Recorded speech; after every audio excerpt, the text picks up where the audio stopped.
वास्तव में तो छूट किसी चीज की होनी नहीं चाहिए। कोई नहीं बढ़ी है, अभी तो फिलहाल ठीक है। जब से केजरीवाल है जब से ठीक है। चेहरा नहीं देखेंगे, पार्टी नहीं देखेंगे, काम देखेंगे। अच्छा ही किया है, बिजली वगैरह टाइम टू टाइम आती है। मैंने तो विधायक को कभी देखा ही नहीं, कभी आया ही नहीं क्षेत्र। नमस्कार, मैं हूं अनुराग कश्यप। दिल्ली बोली सीरीज के तहत मैं पहुंचा हूं आदर्श नगर विधानसभा क्षेत्र। जानेंगे यहां लोगों से क्या है मुद्दे। पिछले 10 साल में आपके इलाके में दिल्ली सरकार ने सबसे बड़ा काम क्या किया है? सड़कें बनना, नालियाँ साफ होना, इस तरह के ज्यादा काम हुए हैं। बाकी काम अच्छे करें, ऐसी बात नहीं है। सब दृष्टिगत है, हो ही रहा है, लेकिन संतुष्टि व्यक्ति की भी है। दिल्ली बहुत बड़ा शहर है, इसकी समस्याएं हल होना बड़ी मुश्किल है। कुछ हम भी उसके उत्तरदायित्व होते हैं। दिल्ली सरकार के जो हमारे कॉलोनी से संबंधित वायदे थे वो कोई भी पूरे नहीं हुए। केजरीवाल सिर्फ एक बिजली और पानी को लेके और कुछ भी नहीं, मतलब सब मुद्दे भटका देता है। पब्लिक को पागल करने वाला माहौल है। अच्छा ही किया है, बिजली वगैरह टाइम टू टाइम आती है। और अभी तक तो दिल्ली में ही थी, अब गांव में भी है। हर जगह मतलब बिजली मिल जाती है देखने को। क्या दिल्ली की पब्लिक मुफ्त बिजली, पानी और सीवर आदि के लिए वोट करती है? देखिए, ये दिल्ली की जो जल बोर्ड की समस्या है, ये तो होती ही रहेगी, क्योंकि अनौथरत इकाइयाँ बहुत बनती हैं। इतनी कॉलोनी बनी हुई है, इतना पानी जमुना में कहाँ से आएगा, ये तो समस्या नहीं तो चलती रहेगी। इसका तो मेरे ख्याल में विकास होगा ही नहीं। वास्तव में तो छूट किसी चीज की होनी नहीं चाहिए। इसलिए छूट जो टैक्स पेयर है, जो टैक्स देता है, उससे ये धन का संग्रह होता है सरकारों के पास, और उसको आप छूट के नाम से अपने लाभ के लिए, अपने हित के लिए उसकी घोषणा कर देते हैं। क्यों? यह क्वेश्चन मार्क है। देखो, मुफ्त बिजली का, पानी का फायदा देखो मिडिल क्लास को तो होता नहीं, ना अपर क्लास को होता। ये हम कह सकते हैं कि लोअर क्लास को होता है इसका फायदा। हाँ, बिल्कुल करेगी।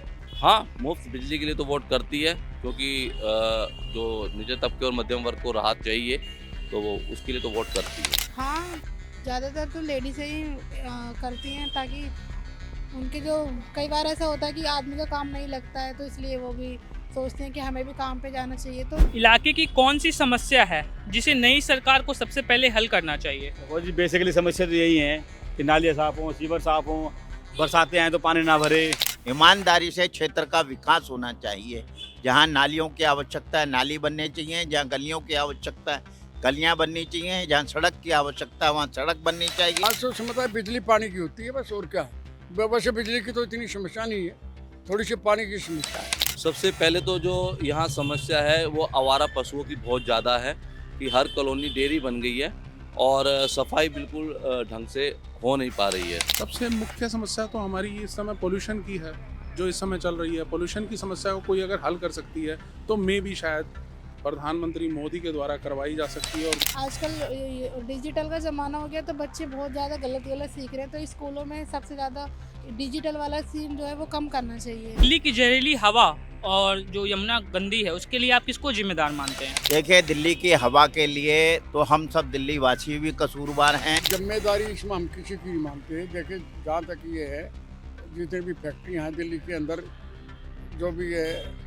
इतनी फैक्ट्रियाँ हैं जिनका गंदा पानी यमुना में जाता है, उससे प्रदूषण तो फैलेगा। ये तो पुरानी जो फैक्ट्री नोएडा चली गई थी, उन सबको मतलब दिल्ली में ही थी पहले, अब वो नोएडा में शिफ्ट कर दिए हैं। तो कहीं ना कहीं से वही नाली के पानी डायरेक्ट वहाँ कर रखा है लोगों ने। क्या दिल्ली को पूर्ण राज्य का दर्जा दिया जाना चाहिए? अगर हाँ, तो इससे क्या होगा? पूर्ण राज्य का दर्जा दिल्ली को देना चाहिए, बिल्कुल देना चाहिए, क्योंकि दिल्ली राजधानी है दिल्ली की। और जो भी हमारे उस पे जो टैक्स बनता है हम देते हैं। हम ये चाहते हैं जो हमारे नई दिल्ली के निवासियों के लिए, सबके लिए अच्छा हो, सबके लिए बढ़िया हो, वो होना चाहिए। चाहे वो उस पर पूर्ण राज्य का दर्जा मिलने से बढ़िया हो तो मिलना चाहिए, बिना मिले बढ़िया हो तब भी कोई बात नहीं है। दिल्ली को पूरे राज्य का दर्जा देना चाहिए। ठीक है, कह सकते हैं कि पूर्ण राज्य का दर्जा मिले ना मिले, उस बात से देखो लोगों को सुविधा चाहिए। पूर्ण राज्य ना कोई महत्व नहीं रखता है कि आप पूर्ण राज्य का दर्जा देके ज़्यादा सुविधा दे जाओगे या नहीं दोगे। लोगों को सुविधा चाहिए। दर्जा दिया जाएगा तो दिल्ली की समस्या हल होंगी। क्योंकि यदि पूर्ण राज्य का दर्जा मिल जाएगा तो ये इसकी जो दिल्ली पुलिस और जो एजेंसियां हैं, आज टकराव क्या है दिल्ली में कि दिल्ली सरकार चुनी हुई सरकार है, लेकिन फिर भी और केंद्र सरकार की तरफ से जो अपॉइंट एलजी हैं उनका टकराव चल रहा है, जिसकी वजह से दिल्ली वासियों को सफ़र करना पड़ रहा है। क्या आप अपने विधायक से मिल पाते हैं? क्या वो आपके बुलावे पर क्षेत्र में आते हैं? देखिए, पवन शर्मा हमारे विधायक रहे हैं और वो हमारी हर संस्था में आते भी हैं। हम रामलीला, हमारे बाबूजी रामलीला कराते हैं, क्लब के भी चेयरमैन है, हर संस्था के चेयरमैन है। ऐसी बात नहीं है, वो जब जब उनको बुलाता जब जब आए हैं। लेकिन पवन शर्मा जी जो थे उनकी उपलब्धता यहाँ में रही है, वो आते थे, मिलते थे, ऐसी बात नहीं है। वो एक अलग विषय है कि वो कार्य कराने की क्षमता सबकी अपनी अपनी होती है। हाँ, विधायक जी जो हमारे प्रेजेंट थे वो बिल्कुल हम उनसे मिलते थे, कोई समस्या होती थी, कोई बात होती थी तो मिलते थे और वो आ भी जाते थे। मैंने तो विधायक को कभी देखा ही नहीं, कभी आया ही नहीं क्षेत्र में। अभी मैं थोड़ी देर पहले भी आपसे यही बात कर रहा था कि विधायक का चेहरा उस दिन दिखाई देता है जिस दिन वोट इलेक्शन चल रहे होते हैं, उसके बाद तो विधायक कौन है? नहीं, ऐसा तो नहीं होता। मैं तो पिछले 5 सालों से देख लूँ, मुझे तो मेरे विधायक ही नहीं देखा मैंने, कौन है कहाँ है। क्या आपको दिल्ली असुरक्षित लगती है? क्या आपके क्षेत्र में क्राइम की घटनाएं बढ़ी हैं? ये बात तो खैर शायद पॉलिटिकली सबको पता ही है, दिल्ली में क्राइम रेट बढ़ चुका है। जब तक कोई मजबूत सरकार नहीं आएगी तो दिल्ली में क्राइम रेट की संख्या बढ़ती जाएगी, रेगुलर पे बढ़ती जाएगी। अब ज़्यादा असुरक्षित हो गई है जब से ये टकराव ज़्यादा हुआ है एलजी का, और सब बेलगाम हो गई हैं। दिल्ली पुलिस और दिल्ली सरकार की बन नहीं रही है, उसकी वजह से काफ़ी परेशानियाँ आ गई हैं। कोई नहीं बढ़ी है, अभी तो फिलहाल ठीक है। जब से केजरीवाल है जब से ठीक है। क्राइम कहाँ नहीं है आज की डेट में, क्राइम तो हर जगह है।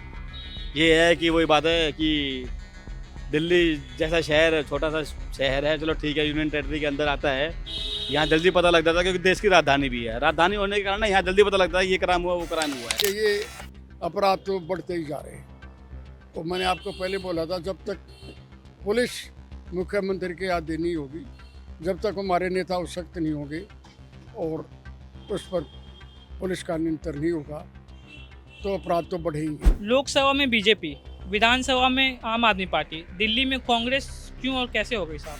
लोकसभा का तो पता नहीं है। लोग आम आदमी को ही जिताना चाह रहे हैं, लेकिन ये नहीं देख रहे कि आम आदमी अच्छा तो कर रहा है, उसके पीछे क्या राज है क्या नहीं है, वो सब तो किसी का मन है ही नहीं ना कि देखें कि क्या है। देखिए, जहाँ तक जब शीला दीक्षित सरकार थी और बिजली का जो मुद्दा था, अब सभी पार्टियां उसी ढर्रे पे आ गई है जो मुफ्त की रेवड़ियाँ बांटने पे, कि बस वादे करो और मुफ्त की रेवड़ियाँ दो और अपनी सरकार बनाओ। फिर तो जब आदमी करते करते फिर सही ढंग से काम नहीं करता तो फिर तो जनता उसके खिलाफ हो जाती है। दिल्ली के वोटर लोकसभा और विधानसभा चुनाव में अलग अलग पार्टी क्यों चुनते हैं? जो वोट बैंक है, जिसको वोट बैंक ये लोग समझते हैं अपना झुग्गियों से रिलेटेड है या जो भी है, देखो झुग्गियों में रहने वाले भी इंसान है, लेकिन ये लोग ना अपना वोट बैंक समझते हैं उनको। देखिए, जब लोकसभा चुनाव होते हैं तो वो प्रधानमंत्री का चेहरा देखा जाता है, और जब विधानसभा चुनाव होते हैं तो उस समय मुख्यमंत्री का चेहरा देखा, तो उनमें सुविधाएं देखी जाती हैं। तो ये अलग अलग मुद्दे होते हैं। अब राज्य की बात है तो राज्य, देखो राज्य जो होता है वो एक व्यक्तिगत रूप से आदमी पब्लिक देखते हैं कि हमारा काम जो है राज्य में, अगर हम इसके पास जाएंगे तो हमारा काम हो जाएगा। तो राज्य तो एक तरह का ये है कि हाँ भी हमारा सोल्यूशन के लिए तो मेन व्यक्ति पे डिपेंड करता है कि राज्य का मुख्यमंत्री कौन है या हमारा विधायक कौन है। चुनाव का अर्थ ये है विचारों का संघर्ष। इसमें तो प्रजातंत्र राज्य के अंदर विरोधी दलों का अनिवार्य है और सब अपने विचार रखते हैं, और चुनाव भी वास्तव में देखा जाए तो विचारों का संघर्ष है। देखिए, ये तो मैं नहीं कह सकता इस बारे में, ये तो समाज की अपनी पसंद है, लोगों की अपनी पसंद है कि वो क्षेत्र में जो कार्य करेगा उसे चुनेंगे। चुनाव में वोट देते समय आप पार्टी देखेंगे, प्रत्याशी देखेंगे या मुख्यमंत्री का चेहरा? देखो, मैं 2 चीज़ें देखूंगा। प्रधानमंत्री मोदी ने प्रत्याशी मेरे लिए कौन सा खड़ा किया है, जो मेरे इलाके में इस समय खड़ा है वो सबसे बढ़िया कैंडिडेट है। सबसे पहले तो प्रत्याशी ही देखना चाहिए कि पार्टी और मुख्यमंत्री कोई भी बन सकता है, पार्टी कोई भी हो सकती है, लेकिन हमारा प्रत्याशी कौन है सबसे पहले यही देखना चाहिए। चेहरा नहीं देखेंगे, पार्टी नहीं देखेंगे, काम देखेंगे। कोई चेहरा से, कोई मुख्यमंत्री, कोई पार्टी देखने से कोई काम नहीं होता। काम देखने के बाद काम होता है। सबसे पहले तो हम देखेंगे प्रत्याशी कि ये प्रत्याशी हमारे साथ कितने टाइम से जुड़ा हुआ है और इतना हमारे क्षेत्र के लिए कितने कार्य करे हैं। पार्टी जो है दूसरा विषय है। सबसे पहले तो प्रत्याशी मैटर करता है। देखिए जी, हम तो उसका चेहरा देखते हैं जो विकास का कार्य करता है। इससे हमारा पार्टी से कोई लेना देना नहीं होता।